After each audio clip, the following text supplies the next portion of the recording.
legality of installing service entrance rated cable across a road depends on local building codes and electrical regulations.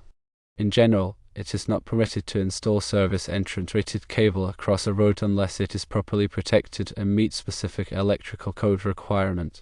If you are considering installing service entrance rated cable across a road, you must ensure that it is adequately protected from potential damage. The protection should include conduit or rigid metal raceway burial at a specified depth, and additional protection as necessary. The National Electrical Code requires that service entrance rated cable installed across a road be in conduit or other approved raceway.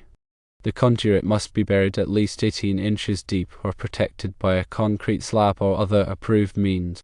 To ensure compliance with electrical codes and safety regulations, you should consider the following options. Firstly, bury the cable. Bury the service entrance rated cable at least 18 inches deep. Secondly, install conduit. Install rigid conduit across the road and pull the service entrance rated cable through it. Thirdly, contact a licensed electrician. Consult with a licensed electrician for guidance on the proper installation of service entrance rated cable across a road in accordance with local codes. Attempting to install service entrance rated cable across a road without proper protection is both unsafe and potentially illegal. It is crucial to prioritize safety and comply with electrical codes to avoid accidents or fines.